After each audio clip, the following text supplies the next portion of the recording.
Hi, welcome to another edition of Baseball Weekly. I'm Taylor. And I'm Tyler. Today we're over at Sub-State 14 tournament in Perm. We're about to watch the finals or get into the driver's seat. We got Fergus Falls and Alexander going at it. Winner gets into that final. They have to lose twice then. But it's been a good day of baseball. A lot of upsets so far in the tournament. Yeah, double limb tournament. It's the D1 Legion tournament, so your bigger schools are here. And when we're up north, so people are spread out. Teams from East Grand Forks, Thief River Falls, and they got teams from Fergus Falls, and then all the way towards Alexandria and Bemidji. It's a pretty big area. But anyway, coming into the tournament, Moorhead was the 1 seed. East Grand Forks, Perm, Alec, and Thief River all tied at 8-6 record.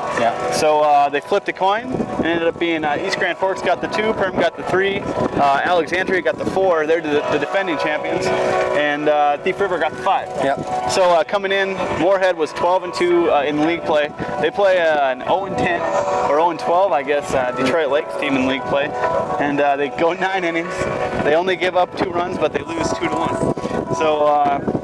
It's probably biggest upset I think in the last few years because Moorhead was a class above everyone the whole year. DL struggled. They're a super young team playing with lots. I mean, there's a couple 15-year-olds, some 16-year-olds, and they struggled throughout the year. And they upset Moorhead, so Moorhead had to get on back. So they got thrown in that losers bracket, and they had to keep winning. So anyway, that was not the only upset that happened first round. That number 2 seed, East Grand Forks loses to Fergus Falls, who is, I think they were 2-10 coming into this tournament in league play, and I think those 2 wins were against Detroit Lakes, so no one saw that coming. Yeah, it's been a lot of upsets this tournament, but that's baseball. You never know what's going to happen, especially you get 9 innings, you stretch the game out a little more for these guys, and it's pretty crazy what it can happen. Now we're down to 3 teams. I believe it's this Moorhead, number 1 seed. They're coming back trying to make a push, and then these 2 teams behind us, Alexandria and Fergus Falls. And just to kind of update DL, they win that first game, but then they dropped the next 2. Young team, obviously really good for them to win that first one. And then Perm, they win the first game, played Jack Stigman pitched a really good game. Pitched all night. Actually, really good defensive game for both teams. Bemidji had a couple outfield miscues that made that game, or I guess lost the game for them. But they move on. They play Fergus Falls in a big time up and down game. Perm was up 5-0 at one point. It kept coming back and forth, and then I think Fergus Falls came with a double steal to go ahead, and I think they kept scoring to win the game.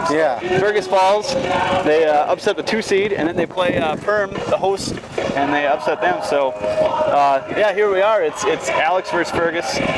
Loser playing Moorhead, and that winner is in the driver's seat, having to lose twice. So we'll bring in Darren. First guy we're going to bring in is Darren Stanzowski. How you doing, Darren? Good. Darren, standing in the middle. I grew up playing against Darren from Fergus. He played ball there, and then he played over in college in Fergus for 2 years. Now he's over in Mayville. Last year, medical redshirt, so he's still got another year ahead of you. But this is Darren from he plays at Mayville. Now he's a head coach for Fergus Falls over at Legion.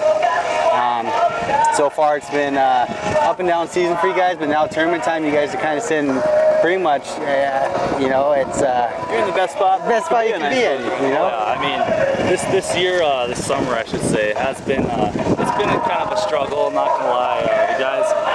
The guys aren't the most talented group, but when they come together and they play some good baseball, it's baseball. Anything can happen. They had a rough schoolball year, only had 1 win, and then they did hit the tournament there and had a couple wins.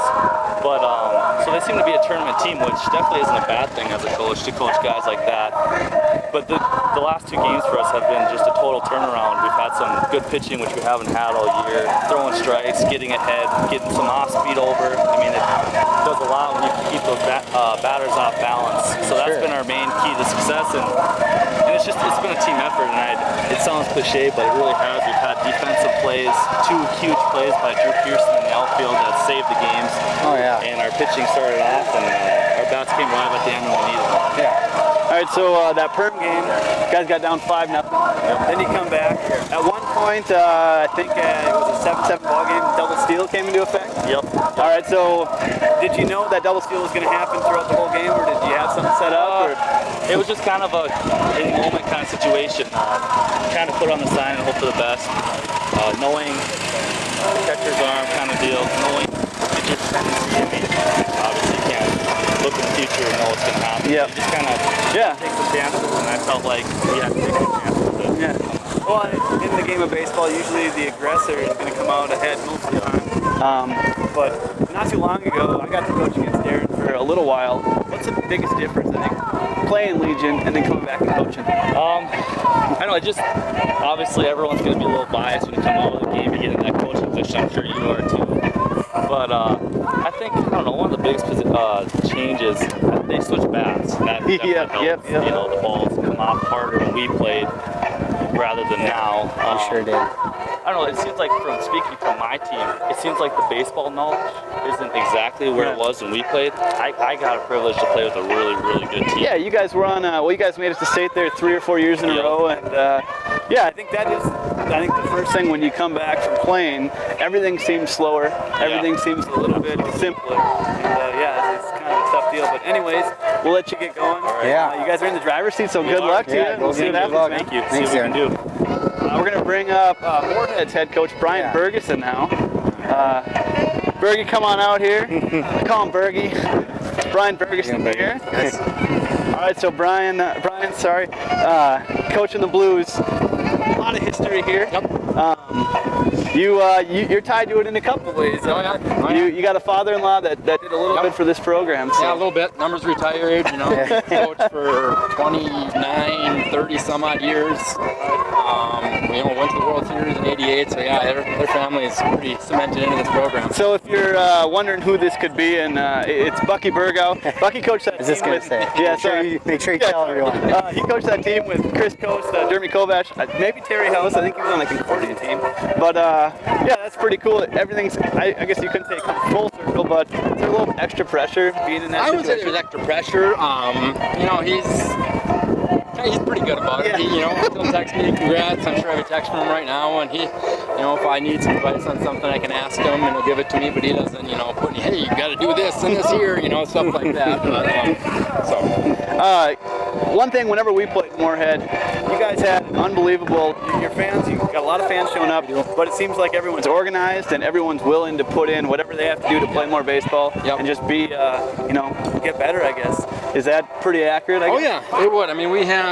Everything, our parents volunteer so much. They do the concessions, the gate, we have our captains, their parents organize everything, when you're going to work, organize rides, with parents to away games and that kind of stuff. So everything is, I don't have to do a lot of that stuff, thank God, because when you get in the summer, you just want to worry about coaching. Right. So it's really, it takes a lot of pressure off me having them do all that stuff. All right, and now the tough question. You guys were #1 seed coming into the tourney. You played DL, who is really young, but they did have an ace, so 2-1 game, and you guys were on the wrong side of it? Yeah, it was a good baseball game. Yeah. We didn't execute as well as we typically had been all year, and they threw the Johnson kid, and he's not bad. I think we beat him 8-0 during the year. During that game, his defense didn't really help him out too much. Yeah. But he threw well. They made the plays when they had to, and 2-1 game. They're moving on and made our road a little bit tougher. Yeah, and then it only got tougher. You guys thought you were probably going to see Fergus Falls, so you guys probably did pretty well against. Perm loses. Well, I should say Fergus Falls wins, so you guys have to play Perm, who, every year you guys play. It's going to be close. Yeah, it's going to be close. But I didn't see the end. You guys were up pretty big. Yeah, it was, I think, a 9-run game. But again, this park, the wind blowing the way it is, you're never comfortable. Even the last one, you're not comfortable in 19. Until the last out here, anything can happen.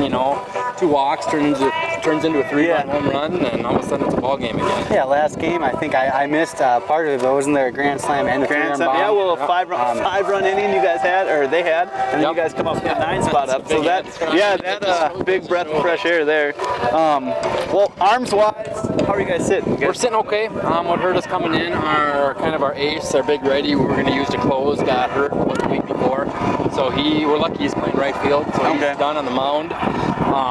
So we got one more of our main starters left tomorrow, and hopefully we'll 2 games tomorrow. Yeah. So we'll one game will go with him, and the other game will have to go by committee, and then our guy who threw on Thursday will be able to come back Monday if we make it that Okay, far. sounds good. You guys score 15 runs a game, you're going to be It in should a be pretty okay. good You know, spot. you're exactly right. Have a good one, Brian. thanks for Good joining luck. us. Good luck. Guys. Thank you. All right, well, that's about what we got wrapped up for Legion. Short time we have left. We'll try and just talk about what we have with the amateur. Mills got the 4th seed for regions. Bluffton and DL play tonight. Loser gets the 3rd seed. They play in DL. Then the winner plays Bertha, and I believe they have to beat them twice. Yeah, something like that. To get Either the way, number 1 the seed. 4 teams going to regions. Yep, So yep. high 10. Hopefully they do well again in draft class. Not what it has been in the No, last couple yeah, years. they only have 2 But, teams to draft from this year, Wadena yeah. and Frazee. But nonetheless, it's still good baseball. Yep. Still good 4 teams going to regions, and we'll see how it goes. We'll keep you guys updated with how this tournament turns out, and also how amateur ball plays out too, and VFW. Yeah. Well, thanks for coming, and we'll see you next week.